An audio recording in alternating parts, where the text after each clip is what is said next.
There's going to be a heavyweight slugfest in Phoenix this Saturday night. Hello and welcome into MMA Live Extra. I'm Cary, Chow. Junior Dos Santos, Stipe Miocic, main event UFC on Fox 13. For a preview, we bring in ESPN MMA writers Brett Okamoto from Las Vegas and Reed Kuhn in Oakland. Now, Reed, we're going to start off with you. Give me some key metrics for this matchup. Well, you're right. This might be a possible slugfest. On paper, both guys are very strong with their striking metrics, except Junior Dos Santos, he is amazing with his metrics. He is very accurate, very powerful, keeps up a very good pace. He's able to control the cage and put people out. Miocic, it's not to say he's bad, but he is taking a big step up in competition. So those metrics do give us some potential for a stand-up slugfest. It's the ground control stat that's interesting here. Miocic does have a wrestling background. That probably is his only path to victory here. He needs to use that early and often. I don't think he can just stand and trade with JDS, and that's why I got to go with JDS for the win. Okay, Reed going with JDS. Brett, how do you see this fight going down? Yeah, I see it similar to Reed, really. I see a stand-up fight. I think Stipe Miocic is going to look for opportunities to take Junior Dos Santos to the ground, but he's going to find it a very tall task to get him there. I mean, even Cain Velasquez, who dominated Junior Dos Santos in those back-to-back title fights, really wasn't able to just hold him down. He held him against the fence. He controlled the octagon. He was able to get him down at times during that fight, but it really wasn't the story that he just went in there and it was almost a GSP-like fight where he just neutralized him and kept him on his back the whole time. Junior Dos Santos is a tough guy to take down. So I think Miocic is going to look for those opportunities.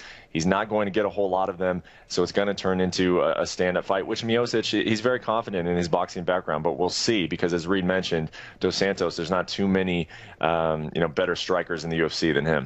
All right, the fellas agree. Junior Dos Santos going to be victorious there. In the co-main event, Nate Diaz makes his return to take on Rafael Dos Anjos. Reed, we'll start with you. Dos Anjos coming off the biggest win of his career. What do you expect to see from him in this one? Well, this one is a more intriguing stylistic matchup because the guys have different strengths in different positions. When it comes to the stand-up war, Nate Diaz is very accurate, but he also relies heavily on volume. He's using his jab much more frequently. He's less about one-punch knockout power, whereas Dos Anjos is very powerful. He has a very high knockdown rate for a lightweight. He's not as powerful. He's using power striking a lot more, and that sacrifices on the volume side. So while Nate Diaz can control a round and win a round with volume, he's also more susceptible here.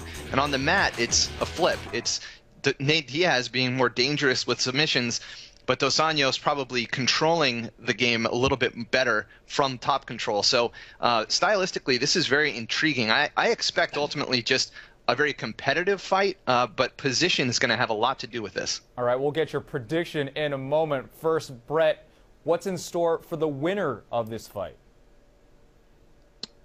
Well, that's tough to say. I think it's you definitely know that it is an impactful fight at 155 pounds. It's not necessarily a #1 contender fight. But what I will say about this division right now is because Anthony Pettis was injured for so long, there's a log jam. That's the word that we like to use in this sport at the top of this division, where there are a lot of guys who are sort of crowded together, and whoever has a big win and looks good doing it, gets some of those style points as he gets a win, is going to get a chance against Anthony Pettis. And if you're Nate Diaz, you're never too far away from a title, just because of his personality, because of the fan base behind him.